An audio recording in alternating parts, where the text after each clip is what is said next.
ചെമ്പനീർ പൂവ് സീരിയലിന്റെ latest episode review ആണ് പറയുന്നത്. അങ്ങനെ പോലീസ് സ്റ്റേഷനിൽ കലത്ത അന്തരീക്ഷത്തിൽ ഒരു നിമിഷം ശ്വാസം മുട്ടിക്കുന്നത് പോലെ തോന്നാണ് രേവതിക്ക്. തൊട്ടടുത്ത് തന്നെ ദേഷ്യവും സങ്കടവും എല്ലാം കടിച്ചമർത്തിക്കൊണ്ട് തന്നെ സച്ചി നിൽക്കുന്നുണ്ടായിരുന്നു. സാറേ പ്ലീസ് സാറേ, എൻ്റെ സച്ചിയേട്ടനൊരു തെറ്റും ചെയ്തിട്ടില്ല സാറേ. ആ വണ്ടിയുടെ ബ്രേക്ക് പോയതാ, അല്ലാതെ ഒരാളെ മനഃപൂർവ്വം വണ്ടി ഇടിപ്പിച്ച് കൊല്ലാൻ മാത്രം ക്രൂരനൊന്നുമല്ല എൻ്റെ ഭർത്താവ്. രേവതിയുടെ ശബ്ദം ഇടറുന്നുണ്ടായിരുന്നു. അവൾ കൈകൾ ഇങ്ങനെ കൂപ്പി ഇൻസ്പെക്ടറുടെ മുഖത്തേക്ക് ദയനീയമായി നോക്കി. പക്ഷേ ഇൻസ്പെക്ടർക്ക് യാതൊരുവിധ കുലുക്കവും ഉണ്ടായിരുന്നില്ല. അയാൾ ഫയലിൽ നിന്ന് മുഖമുയർത്താതെ തന്നെ വളരെ പരുക്കനായി പറഞ്ഞു, നിങ്ങൾക്ക് വേണ്ടിയിട്ട് ഇതിനു മുൻപ് ഞാൻ ഒരുപാടധികം സഹായങ്ങളൊക്കെ ചെയ്തു തന്നിട്ടുണ്ട്. പക്ഷേ ഇനി അതുണ്ടാവില്ല. എൻ്റെ ഒരു പോലീസ് ഉദ്യോഗസ്ഥനെയാണ് നിങ്ങളുടെ ഭർത്താവ് ഇങ്ങനെ മനസ്സിൽ പക വെച്ചുകൊണ്ട് തന്നെ കൊല്ലാൻ നോക്കിയത്. അതുകൊണ്ട് ഇവൻ്റെ ലൈസൻസ് ഞാനങ്ങ് ക്യാൻസൽ ചെയ്യാൻ പോവാണ്. അതിനി ഒരു മാറ്റവുമില്ല. ഇൻസ്പെക്ടറുടെ ആ വാക്ക് കേട്ടപ്പോൾ രേവതിയുടെ നെഞ്ചത്തങ്ങ് പിടഞ്ഞു. അവൾക്ക് ചുറ്റുമുള്ള ലോകം കറങ്ങുന്നത് പോലെ തോന്നി. വണ്ടി ഇല്ലാതെ സച്ചേട്ടൻ എങ്ങനെ ജീവിക്കും? ആ കാറ് വെറുമൊരു ഇരുമ്പ് കഷ്ണമല്ല, അവൻ്റെ ജീവൻ്റെ പാതിയാണ്. അരുത് സർ, പ്ലീസ് സർ, അങ്ങനെയൊന്നും ചെയ്യരുത്. നിലവിളിച്ചുകൊണ്ട് തന്നെ രേവതി ഇൻസ്പെക്ടറുടെ കാലിലേക്ക് അങ്ങ് വീഴാൻ പോയി. ഇത് കണ്ടപ്പോൾ സച്ചിക്ക് സഹിക്കാനായില്ല. അവന്റെ ഉള്ളിലെ അഭിമാനം അങ്ങ് ഉണർന്നു. രേവതി, നീ എന്തായി കാണിക്കുന്നത്? സച്ചി അവളെ പിടിച്ചു മാറ്റി. നീ എന്തിനാ അയാളുടെ കാല് പിടിക്കാനൊക്കെ പോകുന്നത്? എഴുന്നേൽക്കടി. രേവതി പൊട്ടിക്കരഞ്ഞുകൊണ്ട് സച്ചിയുടെ കൈകളിൽ അങ്ങ് പിടിച്ചു. സച്ചേട്ടനൊന്നും മിണ്ടാതിരിക്ക്, ഇത് നമ്മുടെ ജീവിത പ്രശ്നമല്ലേ. സച്ചേട്ടൻ്റെ വായിൽ തോന്നുന്നതൊക്കെ ഇങ്ങനെ വിളിച്ചു പറയും. പക്ഷേ എനിക്കറിയാം എൻ്റെ ഭർത്താവ് ഒരാളെ കൊല്ലാനുള്ള അത്രമാത്രം മനസ്സില്ല എന്ന്. വീണ്ടും ഇൻസ്പെക്ടറുടെ നേരെ തിരിഞ്ഞുകൊടുത്തതിനെ അവൾ യാചിച്ചു. പ്ലീസ് ഞങ്ങളുടെ അവസ്ഥ ഒന്ന് മനസ്സിലാക്ക്. ഇതൊക്കെയല്ലേ ഞങ്ങളുടെ ജീവിതം. ഞങ്ങൾക്ക് വേണ്ടിയിട്ട് ഈ ഒരു ചെറിയ സഹായം ചെയ്തു തരണം സാറേ. ആ ലൈസൻസ് മാത്രം കട്ട് ചെയ്യരുത് സാറ്. ഇതൊന്നും കേൾക്കാൻ തയ്യാറാവാതെ ഇൻസ്പെക്ടർ കസേരയിൽ നിന്നും എഴുന്നേറ്റു പുറത്തേക്ക് നടന്നു. തൻ്റെ ഭർത്താവിന് വേണ്ടിയിട്ട് ഒരു പെണ്ണ് ഇങ്ങനെ കടന്ന് യാചിക്കുന്നത് അവിടെ ഉണ്ടായിരുന്ന കോൺസ്റ്റബിൾ സങ്കടത്തോടു കൂടി നോക്കി നിൽക്കുകയാണ്. അയാളുടെ ഉള്ളിൽ എവിടെയോ ഒരു കുറ്റബോധം പതുങ്ങി തുടങ്ങി. രേവതി വിടുന്ന ഭാവമില്ലായിരുന്നു. അവൾ വീണ്ടും ഇൻസ്പെക്ടറുടെ പുറകെ ഓടി. സാറേ പ്ലീസ് സാറേ, എൻ്റെ സച്ചേരൻ വളരെ നല്ലൊരു മനുഷ്യനാ. ഞാൻ പറയുന്നതൊന്ന് വിശ്വസിക്കു സാറേ, പ്ലീസ്. ഇതൊക്കെ കണ്ടിട്ടും കോൺസ്റ്റബിൾ ഒന്നും മിണ്ടാതെ തലകുനിച്ച് നിൽക്കുകയാണ്. ആ പെൺകുട്ടിയുടെ കണ്ണുനീര് അയാളുടെ മനസ്സിൽ വല്ലാത്ത അങ്ങനെ ഉലക്കുന്നുണ്ടായിരുന്നു. ഇൻസ്പെക്ടർക്ക് അവളുടെ വാക്കുകൾക്ക് പുല്ലുവില കൊടുക്കാതെ ഇങ്ങനെ നടക്കുന്ന സമയത്തിന് രേവതിയുടെ ശ്രദ്ധ ആ കോൺസ്റ്റബിളിന് നേരെയായി. അവൾ ഓടിച്ചെന്ന് അയാളുടെ മുന്നിൽ നിന്നു. സാറേ, സാറെങ്കിലും ഒന്ന് പറ, എൻ്റെ സച്ചേട്ടൻ തെറ്റൊന്നും ചെയ്തില്ല എന്ന് സാറിനറിയാലോ. എന്താ അവിടെ ശരിക്കും സംഭവിച്ചതെന്ന് ഇൻസ്പെക്ടർ സാറിനോടൊന്ന് പറ സാറേ. എന്നെ സാറ് സ്വന്തം മോളായി കണ്ടിട്ട് ഈ ഒരൊറ്റ സഹായം എനിക്ക് ചെയ്തു തരണം പ്ലീസ് എന്ന് പറഞ്ഞ് രേവതി ഇങ്ങനെ കോൺസ്റ്റബിളുടെ കാലിലേക്ക് അങ്ങ് വീഴാൻ പോയി. ഞങ്ങളുടെ ജീവിത പ്രശ്നമാണ് സാറ്. ആ കാർ ഓടിച്ചാണ് ഞങ്ങൾ ജീവിക്കുന്നത് തന്നെ. ആ ലൈസൻസ് പോയാൽ പിന്നെ ഞങ്ങൾക്കൊന്നുമില്ല. നടന്ന സത്യം എന്താണെന്ന് ഇൻസ്പെക്ടർ സാർ ഒന്ന് പറഞ്ഞു കൊടുക്കണം. അവളുടെ വാക്ക് ആ സ്റ്റേഷൻ മുഴുവൻ അങ്ങ് മുഴങ്ങി കേട്ടു. ഇത് കണ്ട് ഇൻസ്പെക്ടർ ദേഷ്യത്തോടു കൂടി തിരിഞ്ഞു വന്നു. ഏയ്, എന്തിനാണ് നീ അയാളെങ്ങനെ കാല് പിടിക്കുന്നത്? ഇവിടെ കിടന്ന് ബഹളം വെക്കാതെ ഇവിടെ നിന്ന് പോവാൻ നോക്ക്. ഇത് നിന്റെ വീടൊന്നുമല്ല, പുറത്തു പോടി. രേവതി വിതുമ്പിക്കൊണ്ട് ഇൻസ്പെക്ടറോട് ചോദിച്ചു. സാറിൻ്റെ സ്വന്തം മോളാണ് ഈ ഒരു ഗതി വന്നതെങ്കിൽ സാർ ഇതുപോലെ മിണ്ടാതെ നിൽക്കുമായിരുന്നോ? വണ്ടിക്ക് ബ്രേക്ക് ഇല്ലായിരുന്നു എന്നുള്ള സത്യം അത് തുറന്നു പറ സാറേ. സാറിൻ്റെ ഈ കൈ ഒടിഞ്ഞത് അതുകൊണ്ടാണെന്ന് പറ സാറേ. അപ്പോഴേക്കും അവിടെ നിൽക്കുന്നുണ്ടായിരുന്ന അരുൺ എന്ന പോലീസ് ഉദ്യോഗസ്ഥന്റെ മുഖം അങ്ങ് വിളറി വെളുത്തു. അയാൾ കോൺസ്റ്റബിളിനെ ഒന്ന് കണ്ണുരുട്ടി കാണിച്ചു. സത്യം പറയരുതേ എന്ന് അയാൾ ആംഗ്യം കാണിക്കുന്നത് സച്ചി ശ്രദ്ധിക്കുന്നുണ്ടായിരുന്നു. അരുണിന്റെ ഉള്ളിൽ ഭയം നിറഞ്ഞു പൊങ്ങാൻ തുടങ്ങി. ഇത് പോലീസ് സ്റ്റേഷനാ, ഇവിടെ കിടന്ന് സീനുണ്ടാക്കാനൊന്നും പറ്റില്ല. പുറത്തേക്ക് പോയിക്കോ, രണ്ടുപേരും കൂടി പുറത്തേക്ക് പോയിക്കോ എന്ന് ഇൻസ്പെക്ടർ അലറിക്കൊണ്ട് പറഞ്ഞു. സച്ചിയെ രേവതിയും പിടിച്ചു പുറത്താക്കാനും നോക്കി. പെട്ടെന്നാണ് ആ ഒരു ശബ്ദം ഉണർന്നത്. ഒരു നിമിഷം സാറേ. കോൺസ്റ്റബിൾ ആയിരുന്നു അത്. രേവതിയുടെ ആ അവസ്ഥ കണ്ടിട്ട് അയാളുടെ മനസ്സലിഞ്ഞിരുന്നു. തൻ്റെ ഭർത്താവിന് വേണ്ടി ഒരു പെണ്ണിങ്ങനെ കാല് പിടിച്ച് കരയുന്നത് കണ്ടിട്ട് ഇനിയും സത്യം മറച്ചു വെക്കാനൊന്നും ആ പാവം മനുഷ്യന് കഴിഞ്ഞില്ല. സത്യം തുറന്നു പറയാൻ പോകുന്ന കോൺസ്റ്റബിളിനെ കണ്ട് അരുൺ ആകെ വിയർത്തു. അയാൾ വീണ്ടും ആക്ഷനൊക്കെ കാണിച്ചു. പറയല്ലേ പ്ലീസ് പറയല്ലേ എന്നൊക്കെ.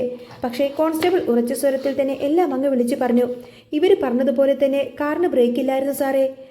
അത് കേട്ടപ്പോൾ ഇൻസ്പെക്ടർ ഞെട്ടിത്തെറിച്ച് നിന്നുപോയി. അരുൺ നിൽക്കുന്നിടത്ത് ഇങ്ങനെ വിയർത്ത് കുളിക്കാൻ തുടങ്ങി. ഇൻസ്പെക്ടർ ദേഷ്യത്തിൽ അരുണിനെ എന്ന് നോക്കിയിട്ട് കോൺസ്റ്റബിളിനോട് ചോദിച്ചു. താൻ എന്താണ് ഈ പറയുന്നത്? അതെ സാറേ, ആ സ്പോട്ടിൽ നിന്നും ഞാൻ വണ്ടി എടുത്തത് എന്നോട് എടുത്തുകൊണ്ട് വരാൻ പറഞ്ഞത് അരുൺ സാറാണ്. ആ കാർ ഓടിച്ചു വരുന്ന സമയത്താണ് എനിക്ക് മനസ്സിലായത് കാറിന് ബ്രേക്കില്ല എന്ന്. അങ്ങനെ സാറേ എൻ്റെ കൈ ഒടിഞ്ഞത്.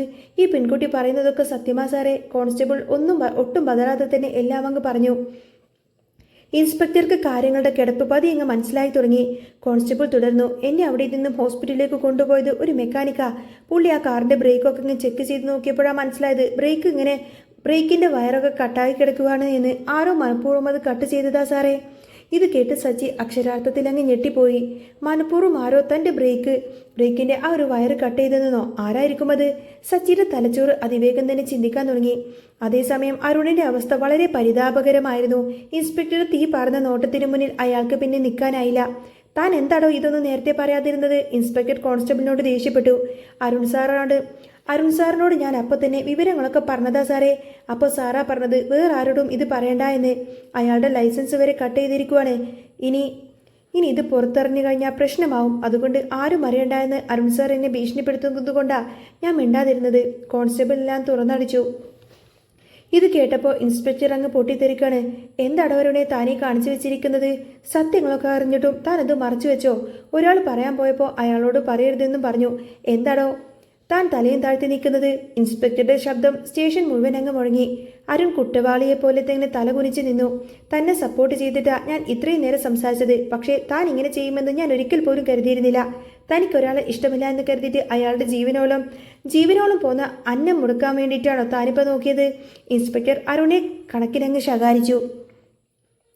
തന്റെ ശത്രുവായ സച്ചിയുടെ മുന്നിൽ വെച്ച് ഇൻസ്പെക്ടർ ചീത്ത പറയുന്നത് അരുണിന് വല്ലാത്ത അപമാനമായി തോന്നി. അപ്പോൾ സച്ചി അരുണിന് നേരെങ്ങ് തിരിയാണ്.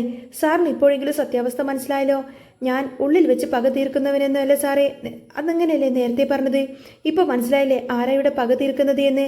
ഇല്ലാത്ത കാര്യങ്ങൾ ഓരോന്നും പറഞ്ഞ് എൻ്റെ ജീവിതം തന്നെ ഇല്ലാതാക്കാനാ ഈ അരുൺ സാറ് നോക്കിയത്. സച്ചിയുടെ വാക്കിൽ കടുത്ത ദേഷ്യവും വിജയത്തിന്റെ തിളക്കവും ഉണ്ടായിരുന്നു. ഇൻസ്പെക്ടർ അരുണിനെ നോക്കി കർക്കശമായി തന്നെ പറഞ്ഞു. അരുണെ, താൻ ഈ ചെയ്തത് വലിയ തെറ്റ് തന്നെയാണ്. കോടതിയിൽ പോയിട്ട് ഈ സത്യങ്ങളൊക്കെ എല്ലാവരും അറിഞ്ഞിരുന്നുവെങ്കിൽ തൻ്റെ യൂണിഫോം തന്നെ അങ്ങ് തെറിച്ചേനെ. താൻ ഈ ചെയ്ത തെറ്റിന് ഒരാഴ്ചത്തേക്ക് ഞാൻ തന്നെ സസ്പെൻഡ് ചെയ്യുവാണ്. ഇത് കേട്ടപ്പോൾ സച്ചി ഉറക്കെ അങ്ങ് കൈയടിച്ചു. അരുണിന്റെ ദേഷ്യവും സങ്കടവും അങ്ങനെ അപമാനവും എല്ലാം കൂടെ ഒന്നിച്ചു വന്നു. അയാൾക്ക് ഭൂമി പിളർന്നങ്ങ് താഴേക്ക് പോയാൽ മതിയെന്നായി. ഇൻസ്പെക്ടർ കോൺസ്റ്റബിളിനോട് പറഞ്ഞു, സച്ചിയുടെ കയ്യിൽ നിന്നും സൈൻ വാങ്ങിച്ചിട്ട് ആ കാറിന്റെ കീ അങ്ങ് തിരിച്ചു കൊടുത്തേക്ക് എന്ന്. സച്ചിയും രേവതിയും ഇൻസ്പെക്ടറോട് നിറഞ്ഞ മനസ്സോടുകൂടെ നന്ദി പറഞ്ഞു. ഇൻസ്പെക്ടർ അവിടെ നിന്ന് പുറത്തേക്ക് പോയി. അരുണും വേഗം അവിടെ നിന്ന് മറ്റൊരു മുറിയിലേക്ക് പോവാൻ തിരിഞ്ഞപ്പോഴേക്കും സച്ചിയുടെ ശബ്ദം മുഴങ്ങി. ഒരു മിനിറ്റ് അവിടെ നിൽക്കടോ. രേവതി പേടിയോടുകൂടെ സച്ചിയുടെ കയ്യിലങ്ങ് പിടിച്ചു. സച്ചിട്ട വേണ്ട, ഇനിയിപ്പോൾ പുതിയൊരു പ്രശ്നമൊന്നും ഉണ്ടാക്കണ്ട. നീ ഒന്ന് വെറുതെ ഇരിക്കും രേവതി എന്ന് പറഞ്ഞ് സച്ചി അരുണിന്റെ അടുത്തേക്ക് അങ്ങ് ചെന്നു. സാറേ, എത്രയൊക്കെ കള്ളത്തരങ്ങൾ കെട്ടിച്ചമച്ചാലും സത്യം ഒരു ദിവസം പുറത്തു വരും സാറേ. എൻ്റെ അഹങ്കാരം തീർക്കുമെന്നല്ലേ സാർ എന്ന് പറഞ്ഞത്? ഇപ്പോൾ ആരുടെ അഹങ്കാരം തീർന്നു പോയത് സാറ് കണ്ടില്ലേ? സച്ചി അരുണിന്റെ മുഖത്ത് നോക്കിയിട്ട് ഡയലോഗ് അടിച്ചു. അരുൺ പല്ലുറുമ്പിക്കൊണ്ട് നിന്നു. കയ്യിൽ അധികാരമുണ്ടെങ്കിൽ അത് നാട്ടുകാരുടെ നല്ലതിന് വേണ്ടിയിട്ട് ഉപയോഗിക്കണം സാറേ. അല്ലാതെ ഒരു നിരപരാധിയെ ഇല്ലാതാക്കാൻ വേണ്ടിയിട്ടല്ല ആ അധികാരം ഉപയോഗിക്കേണ്ടത്. എൻ്റെ ഭാര്യ അത്രയധികം കിടന്ന് കരഞ്ഞാക്ഷേപിച്ചു. ഞാനും പറഞ്ഞു. എന്നിട്ട് പോലും സാറിന്റെ മനസ്സറിഞ്ഞില്ലല്ലോ. സത്യങ്ങളൊക്കെ പുറത്തു പറയാൻ അപ്പോൾ പോലും തോന്നിയില്ലല്ലോ. എന്തൊരു മനസ്സാ സാറേ താങ്കളുടേത്? സച്ചിയുടെ വാക്കുകൾ അരുണിന്റെ നെഞ്ചിലങ്ങ് തറച്ചു. അരുൺ ദേഷ്യത്തിൽ അവിടെ നിന്നും പോയപ്പോൾ കോൺസ്റ്റബിൾ സച്ചിയെ വിളിച്ചിങ്ങനെ രജിസ്റ്ററിൽ ഒപ്പ് പിടിപ്പിച്ചു. എന്നിട്ട് ആ കാറിന്റെ താക്കോൽ സച്ചിയുടെ കൈകളിലേക്ക് തന്നെ വെച്ചു കൊടുത്തു. രേവതി കണ്ണീരോടുകൂടെ ആ കോൺസ്റ്റബിളിനോട് കൈ കൂപ്പിക്കൊണ്ട് നന്ദി പറഞ്ഞു. സാർ, ഇന്ന് ഈ സത്യങ്ങളൊന്നും തന്നെ പറഞ്ഞില്ലായിരുന്നുവെങ്കിൽ ഞങ്ങളുടെ ജീവിതം എന്താവുമെന്ന് എനിക്ക് ഓർക്കാൻ പോലും വയ്യ സാറേ. ഒരുപാട് നന്ദിയുണ്ട് സാറേ. വളരെ വലിയൊരു സഹായമാ സാറ് ഞങ്ങൾക്ക് വേണ്ടി ചെയ്തിരിക്കുന്നത്. അന്നേരം കോൺസ്റ്റബിൾ നിറ കണ്ണുകൊണ്ട് സച്ചിയെ നോക്കി പറഞ്ഞു, തനിക്ക് വേണ്ടിയിട്ടല്ല ഞാൻ ഇത് ചെയ്തത്, ഈ കുട്ടിക്ക് വേണ്ടിയിട്ടാ. ഇവളുടെ സങ്കടം കണ്ടിട്ടാ എനിക്ക് സത്യം പറഞ്ഞാൽ അങ്ങനെ സത്യം പറയാതിരിക്കാനൊന്നും കഴിയാതിരുന്നത്. എത്രയധികമാ തൻ്റെ ഈ ഭാര്യ ഇൻസ്പെക്ടറുടെ മുൻപിൽ ഇങ്ങനെ കരഞ്ഞപേക്ഷിച്ചത്. ഇതുപോലൊരു ഭാര്യയെ കിട്ടാൻ വേണ്ടിയിട്ട് താൻ പുണ്യം ചെയ്തിരിക്കണം സച്ചി. ഇനിയെങ്കിലും അവളെ വിഷമിപ്പിക്കാതെ നല്ലതുപോലെ നോക്കണം. സച്ചിയുടെ കണ്ണു നിറഞ്ഞിരുന്നു. അവൻ രേവതിയെ വാത്സല്യത്തോടെ ഒന്ന് നോക്കി. എന്നിട്ട് കോൺസ്റ്റബിളിനോട് നന്ദി പറഞ്ഞ് അവർ രണ്ടുപേരും സ്റ്റേഷനിലേക്ക് പുറത്തിറങ്ങി സച്ചി തൻ്റെ വികാരങ്ങളെ നിയന്ത്രിക്കാനായില്ല. രേവതി കാരണമാണല്ലോ തനിക്ക് തൻ്റെ ജീവനായ വണ്ടിയും ലൈസൻസൊക്കെ തിരികെ കിട്ടിയത്. സന്തോഷവും സ്നേഹവും സങ്കടവും എല്ലാം ഒരുമിച്ച് വന്നപ്പോൾ സച്ചി രേവതി ഇറക്കി അങ്ങ് കെട്ടിപ്പിടിച്ചു. എന്നിട്ട് ഓടിച്ചെന്ന് തൻ്റെ പ്രിയപ്പെട്ട കാറിനെ അങ്ങ് കെട്ടിപ്പിടിച്ച് അവൻ വിതുമ്പിക്കൊണ്ട് കരഞ്ഞു. കാറിൻ്റെ ഡ്രൈവിംഗ് സീറ്റിൽ കയറിയിരുന്ന കൂടെ സച്ചി രേവതിയോട് പറഞ്ഞു, രേവതി നീ ഈ കാറിൽ കയറ്. സച്ചിയേട്ടാ, എൻ്റെ വണ്ടി അവിടെ ഇരിക്കുന്നുണ്ടല്ലോ. രേവതി മറുപടി പറഞ്ഞു, അതൊക്കെ മഹേഷിനെ കൊണ്ട് എടുപ്പിക്കാം. നീ ഇപ്പോൾ എൻ്റെ കൂടെ എൻ്റെ കാറിൽ കയറ്, നമുക്കൊന്നിച്ചു പോവാം. വളരെ ഇമോഷണലായിട്ടാണ് സച്ചി സംസാരിക്കുന്നത്. രേവതി മറുത്തൊന്നും തന്നെ പറയാതെ അവൻ്റെ ഒപ്പം തന്നെ കാറിൽ കയറിയിരുന്നു. വണ്ടി മുന്നോട്ട് നീങ്ങുമ്പോൾ സച്ചി രേവതിയെ നോക്കി പറഞ്ഞു, ഒരുപാട് നന്ദിയുണ്ട് രേവതി, നീ കാരണമാ എനിക്കിപ്പോൾ എൻ്റെ കാറ് തിരിച്ചു കിട്ടിയത്. സച്ചിയേട്ടാ, ഞാൻ എന്ത് ചെയ്തു എന്നാ?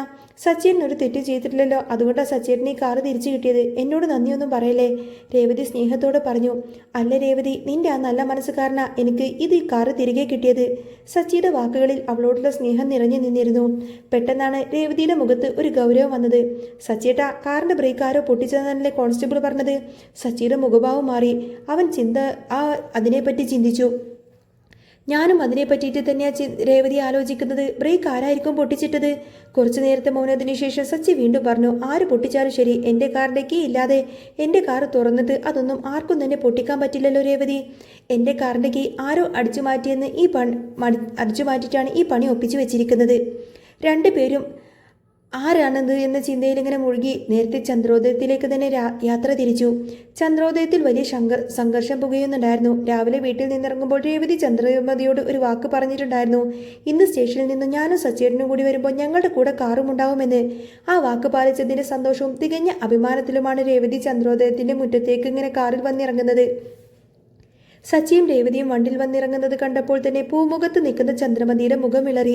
രാവിലെ താൻ അത്രമാത്രം അപമാനിച്ചു വിട്ടവർ ഇതാ തികഞ്ഞ വിജയത്തോടുകൂടി സ്വന്തം വണ്ടിയിൽ തന്നെ തിരിച്ചു വന്നിരിക്കുന്നു. ചന്ദ്രമതിയുടെ കൂടെ ബാമാൻറ്റിയും ഉണ്ടായിരുന്നു.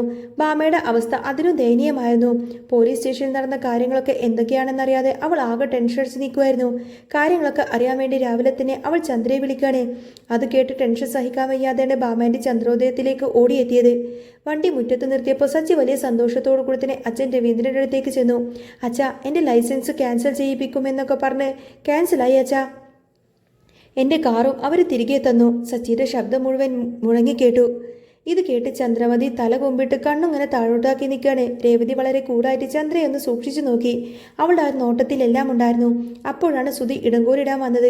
അതെങ്ങനെയാടാ, ഒരു പോലീസുകാരൻ്റെ ബൈക്കിലല്ലേ നീ കയറി ഇടിച്ചത്? അവർ കേസൊന്നുമില്ലാതെ നിനക്ക് ആ കാറൊന്നൊന്ന് പറഞ്ഞു വിട്ടുവെന്നോ? ശ്രീകാന്തും അതിനോട് യോജിച്ചു. അത് ശരിയാണല്ലോ സച്ചിയേട്ടാ, എന്താ ശരിക്കും സ്റ്റേഷനിൽ വെച്ച് നടന്നത്? ഒന്ന് വ്യക്തമായി പറ. സച്ചി അഭിമാനത്തോടു കൂടി തന്നെ രേവതിയെ ചേർത്ത് നിർത്തിക്കൊണ്ട് പറഞ്ഞു, എല്ലാം ഈ രേവതി കാരണമാ, ഞാൻ തെറ്റൊന്നും ചെയ്തിട്ടില്ലെന്ന് എൻ്റെ രേവതി ആച്ച അവിടെ തെളിയിച്ചത്. എല്ലാവരും അത്ഭുതത്തോടു കൂടെ അവരെ നോക്കി. അവർ വീടിൻ്റെ ഹാളിലേക്ക് കയറിയിരുന്നു. അപ്പോഴാണ് സച്ചി ആ ഒരു ബോംബ് പൊട്ടിക്കുന്നത്. അച്ഛാ, വേറൊരു കാര്യം എനിക്ക് പറയാനുണ്ട്. എൻ്റെ വണ്ടിയുടെ ബ്രേക്ക് എങ്ങനെയാണ് നഷ്ടമായതെന്ന് അച്ഛൻ അറിയാമോ? ശ്രീകാന്ത് സംശയത്തോട് ചോദിച്ചു. ബ്രേക്കിന് എന്തെങ്കിലും കംപ്ലൈൻറ്റ് വന്നതായിരിക്കുമോ? വെറുതെ കംപ്ലൈൻറ്റ് വന്നതല്ല, എൻ്റെ കാറിൻ്റെ ബ്രേക്കിൻ്റെ വയറ് ആരോ മനഃപൂർവ്വം കട്ട് ചെയ്തെന്നാന്ന് സച്ചി തറപ്പിച്ചു പറഞ്ഞു. അത് കേട്ടപ്പോൾ ബാമാൻറ്റിയുടെ മുഖം ചോര വറ്റിയതുപോലെയായി. അവൾ നിന്നിടത്ത് നിന്ന് തന്നെ പരുങ്ങാൻ തുടങ്ങി. താൻ പിടിക്കപ്പെടുമോ എന്ന ചിന്ത ബാമാൻറ്റിയുടെ നെഞ്ചെടുപ്പ് കൂട്ടി. എൻ്റെ കാറന്ന് എടുത്തോണ്ട് പോയ പോലീസുകാരനല്ലേ അയാളുടെ കൈയൊടിഞ്ഞ്. അച്ഛനറിയാമല്ലോ, ഒരു മെക്കാനിക്കിനെ വിളിച്ചിട്ട് കാണിച്ചപ്പോഴാണ് മനസ്സിലായത് ബ്രേക്ക് ആരോ മനഃപൂർവ്വം കട്ട് ചെയ്തതാണെന്ന്. അവിടുത്തെ കോൺസ്റ്റബിളാണ് ഈ സത്യം എല്ലാവരുടെയും മുന്നിൽ വെച്ച് പറഞ്ഞത്. സച്ചി കാര്യങ്ങളൊക്കെ വിശദീകരിച്ചു. രവീന്ദ്രൻ ദേഷ്യത്തോട് ചോദിച്ചു, എന്നിട്ട് ഇതൊന്നും നീ എന്താടാ പോലീസുകാരനോട് അന്ന് അതിൻ്റെ പിന്നിലാണച്ചാ വലിയൊരു ചതി ഒളിഞ്ഞിരിക്കുന്നത്. എന്നോട് എപ്പോഴും സത്യത്തിലുള്ള ആ അരുൺ എന്ന പോലീസുകാരനില്ലേ, അയാളുടെ പണിയാ ഇതൊക്കെ. ആ കോൺസ്റ്റബിൾ സത്യം പറയാതിരിക്കാൻ വേണ്ടിയിട്ട് അയാൾ ഭീഷണിപ്പെടുത്തി. എൻ്റെ ലൈസൻസ് കട്ടാക്കാനും എൻ്റെ ജീവിതം ഇല്ലാതാക്കാനും വേണ്ടിയിട്ട് അയാൾ മനഃപൂർവ്വം ഈ സത്യങ്ങളൊക്കെ മറച്ചു വെച്ചു. രേവതിയാണ് അവിടെ കിടന്ന് വാദിച്ച് ഈ സത്യങ്ങളൊക്കെ പുറത്തു കൊണ്ടുവന്നത്. ഇൻസ്പെക്ടർ അപ്പോൾ തന്നെ അരുണിനെ സസ്പെൻഡ് ചെയ്തു. ഈ പോലീസുകാരുടെ കാര്യം ഇങ്ങനെയായ പിന്നെ എങ്ങനെയാടാ എന്ന് രവീന്ദ്രൻ നെടുവീർപ്പിട്ടു. അപ്പോൾ വർഷ വലിയ ആവേശത്തോട് പറഞ്ഞു, അപ്പോൾ രേവതി ചേച്ചി കാരണമാണല്ലേ സച്ചേട്ടന് കാറ് തിരികെ കിട്ടിയത്? ഇനി ആര് രേവതി ചേച്ചി ഒരു സാധാരണ ഒരു പൂക്കെട്ടുന്നവളാണെന്നൊക്കെ പറഞ്ഞ് അപമാനിക്കരുത് കേട്ടോ. രേവതി ചേച്ചി ശരിക്കും ബ്രില്യൻ്റ് ആണ്. വർഷയുടെ ആ വാക്കുകൾ ചന്ദ്രമതിക്ക് വലിയൊരു അടിയായിരുന്നു. ചന്ദ്രമതി വല്ലാതെ നാണത്തോടും ഇങ്ങനെ തല കുണിച്ച് നിന്നു. എന്തായാലും നിന്റെ ലൈസൻസ് വണ്ടിയൊക്കെ തിരികെ കിട്ടിയല്ലോ, സന്തോഷം, രവീന്ദ്രൻ ആശ്വാസത്തോട് പറഞ്ഞു. പക്ഷേ സച്ചി വിടുന്ന മട്ടില്ലായിരുന്നു. അവൻ ഗൗരവത്തോടെ പറഞ്ഞു, അച്ഛാ, എനിക്ക് വേറൊരു സംശയം കൂടിയുണ്ട്. അതെന്താ സച്ചിയേട്ടാ? ശ്രീകാന്ത് ചോദിച്ചു. എൻ്റെ കാറിൻ്റെ ബ്രേക്കിൻ്റെ വയറ് ആരാണ് കട്ട് ചെയ്തതെന്ന് ഞാൻ പറഞ്ഞില്ലേ? അതങ്ങനെ വെറുതെ ഒന്നും പൊട്ടിക്കാനൊന്നും പറ്റില്ല. കാറിൻ്റെ കീ ഉപയോഗിച്ച് ബോണറ്റ് തുറന്നാൽ മാത്രമേ ഇങ്ങനെയുള്ള പ്രവൃത്തികളൊക്കെ ഒരു വ്യക്തിക്ക് ചെയ്യാൻ കഴിയുള്ളൂ. പക്ഷേ ഞാൻ ഇവിടെ കാറ് കൊണ്ടുപോയിട്ടാലും കാറിൻ്റെ കീ എപ്പോഴും എൻ്റെ പോക്കറ്റിൽ തന്നെ ഉണ്ടാവും. ചായ കുടിക്കാൻ വല്ല ഹോട്ടലിൽ നിർത്തിയാൽ പോലും വണ്ടി എൻ്റെ കൺമുന്നിൽ തന്നെ ഉണ്ടാവും. അതുകൊണ്ട് പുറത്തുള്ള ആരും അങ്ങനെയൊന്നും പെട്ടെന്ന് ചെയ്യാനുള്ളത് ധൈര്യപ്പെടില്ല ചാ. കാർ വാഷ് ചെയ്യാൻ പോലും ഞാൻ പുറത്ത് കൊടുക്കാറില്ല. ഞാൻ തന്നെയാ എല്ലാം എൻ്റെ കാറൊക്കെ ക്ലീൻ ചെയ്യുന്നത്. പിന്നെ ഇതൊക്കെ എങ്ങനെ സംഭവിച്ചു എന്നാണ് ഞാൻ ആലോചിക്കുന്നത്.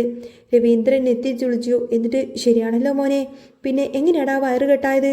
സച്ചി എല്ലാവരുടെയും മുഖത്ത് ഇങ്ങനെ മാറി മാറി നോക്കി. ബാമാൻഡിയുടെ നേർക്ക് നോക്കുകയാണ്. അവൻ്റെ നോട്ടം അങ്ങ് നീണ്ടു. അച്ഛാ, ആക്സിഡന്റ് ആകുന്നതിൻ്റെ തലേ ദിവസം രാത്രി വരെ ഞാൻ വണ്ടി സുഖമായിട്ട് ഓടിച്ചുകൊണ്ടാണ് വീട്ടിലേക്ക് എത്തിയത്. അന്ന് രാത്രി ആരോ എൻ്റെ കാറിൻ്റെ കീ അടിച്ചു മാറ്റിയിട്ട് ഇങ്ങനെയൊക്കെ ചെയ്തതാ. അന്ന് രാത്രിയാണ് എൻ്റെ കാറിന് ആ ഒരു തകരാറ് സംഭവിച്ചത്. ഇത് കേട്ടപ്പോൾ ബാമാൻഡി നിൽപ്പിലങ്ങ് നിന്ന് ഉരുകാൻ തുടങ്ങി. താനാണല്ലോ ശ്രുതിയെ കൊണ്ട് ആ ഒരു താക്കോല് എടുപ്പിച്ചത്. സച്ചി തന്നെയാണോ ഉദ്ദേശിക്കുന്നത് എന്ന് ബാമാൻഡിക്ക് സംശയമായി. ശ്രുതി തന്നോട് കാറിൽ നിന്നും ഡ്രസ്സ് എടുക്കാനുണ്ട്, ബാങ്ക് എടുക്കാനുണ്ട് എന്നൊക്കെ പറഞ്ഞിട്ട് അതിന് വേണ്ടിയിട്ടാണ് പറഞ്ഞിരുന്നത്. പക്ഷേ അവൾ ബ്രേക്ക് വയർ പൊട്ടിച്ച് സച്ചിയോട് പക തീർക്കാൻ വേണ്ടി ചെയ്തതാണെന്ന് ബാമാൻഡി സ്വപ്നത്തിൽ പോലും കരുതിയിരുന്നില്ല.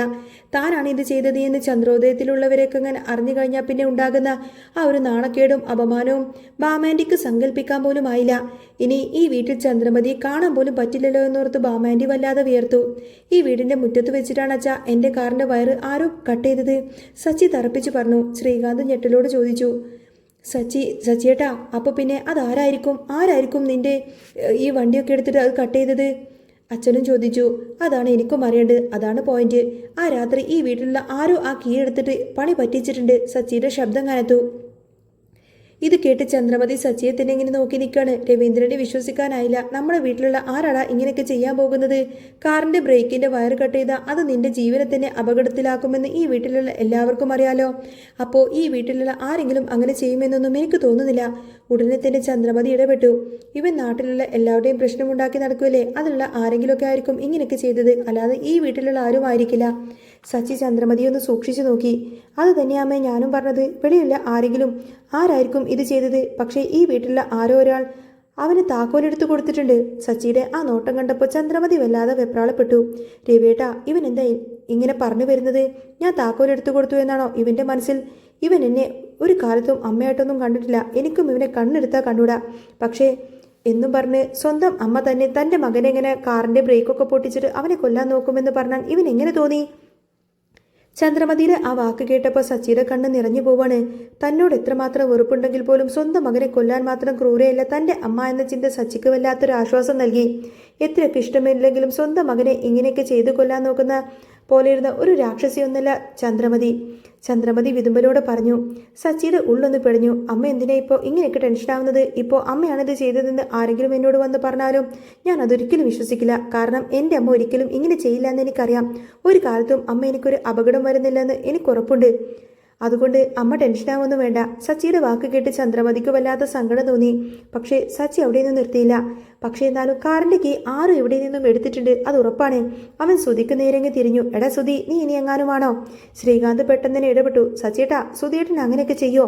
സുധി ദേഷ്യത്തോട് പറഞ്ഞു. ഞാൻ എന്തിനാണ് അങ്ങനെ ചെയ്യുന്നത്? ഞാനൊരു ബിസിനസ്മാനാണ്. നിന്റെ കാറിൻ്റെ വയറൊക്കെ കട്ട് ചെയ്തിട്ട് എനിക്കെന്ത് കിട്ടാനാ? സച്ചി ചിരിച്ചോണ്ട് പറഞ്ഞു. ഹോ, അത് ശരിയാണല്ലോ. ഇങ്ങനെയൊക്കെ ചെയ്യാനൊരു പ്രത്യേക ധൈര്യം വേണം. ഇവൻ ആ ധൈര്യമൊന്നുമില്ല. ഞാൻ വെറുതെ ചോദിച്ചെന്നേ ഉള്ളൂ. ഇവൻ അങ്ങനെ ചെയ്യില്ല എന്ന് എനിക്കും അറിയാം. എന്നിട്ട് സച്ചി വളരെ സാവകാശം ബാമാൻഡിയുടെ നേർക്ക് തിരിഞ്ഞു. ബാമാൻഡി അവനെ അടിമുടിയൊന്ന് സൂക്ഷിച്ചു നോക്കുകയാണ്. ബാമയുടെ മുഖമാകെ വിളറി വെളുത്തിരുന്നു. ചുണ്ടുകളൊക്കെ വിറക്കാൻ തുടങ്ങി. സച്ചിയുടെ നോട്ടം കണ്ട് ബാമാൻഡി ഇങ്ങനെ ഭയത്തോടു കൂടെ ചോദിച്ചു. സച്ചിക്ക് എന്താ, എന്നെയാണോ സംശയം? സച്ചി വളരെ കൂളായി തന്നെ പറഞ്ഞു. അന്ന് പതിവില്ലാതെ ബാമാൻഡി വൈകിട്ട് വീട്ടിൽ വന്നിരുന്നല്ലോ. അപ്പോൾ ഇനി ബാമാൻഡി എങ്ങാനും? അത് കേട്ട ബാമാൻഡി ഉറക്കങ്ങ് ബഹളമാക്കാൻ തുടങ്ങി. ചന്ദ്രേ, നീ ഇത് കേട്ടില്ലേ? ഞാൻ എന്തിനെങ്ങനെയൊക്കെ ചെയ്യേണ്ടത്? എനിക്കിതിൻ്റെയൊക്കെ കാര്യം എന്താണ്? സച്ചി, അതും എനിക്ക് എൻ്റെ സ്വന്തം മോനെ പോലെ തന്നെയാ. അവനെ അപകടത്തിൽപ്പെടുത്താൻ ഞാൻ നോക്കുമെന്നാണോ ഇവനീ പറയുന്നത്? ചന്ദ്രമതി ഉടനെ തന്നെ ബാമയെ സപ്പോർട്ട് ചെയ്തു. നീ എന്തൊക്കെയാടാ സച്ചി പറയുന്നത്? ബാമ ഒരിക്കലും ഇങ്ങനെയുള്ള കാര്യങ്ങളൊന്നും ചെയ്യില്ല. അവൾ എൻ്റെ ആത്മാർത്ഥ സുഹൃത്താണ്. 30 വർഷത്തെ സുഹൃത്താ. നീ അവളെ സംശയിക്കരുത്. സച്ചി ഒട്ടും വിട്ടുകൊടുത്തില്ല. അല്ലമ്മേ, പാർലറെടുത്തേക്ക് എന്നോടുള്ള ദേഷ്യം ഇരട്ടിച്ച് വരുവാണ്. എല്ലാവർക്കും അറിയാവുന്ന കാര്യമല്ലേ അത്? ബാമാൻഡിക്കാണെങ്കിൽ ഇപ്പോഴും പാർലറെടുത്തിയോട് നല്ല കോണ്ടാക്ട് ഉണ്ടെന്നും എനിക്കറിയാം. പാർലറെടുത്തേക്ക് വിശേഷമുണ്ടെന്നൊക്കെ വന്ന് പറഞ്ഞ് ആദ്യം പറഞ്ഞത് ബാമാൻഡി അല്ലേ? അപ്പോൾ ഇവർ തമ്മിൽ ഇടയ്ക്കിടയ്ക്ക് കാണാറുണ്ട്. അതിൻ്റെ അർത്ഥം അതുമാത്രമല്ല, അന്ന് വൈകിട്ട്, അതായത് ആക്സിഡന്റ് നടക്കുന്ന തലേ ദിവസം തന്നെ വൈകിട്ട് ബാമാൻഡി ഇവിടെ വന്നിട്ടുണ്ടായിരുന്നു. അത്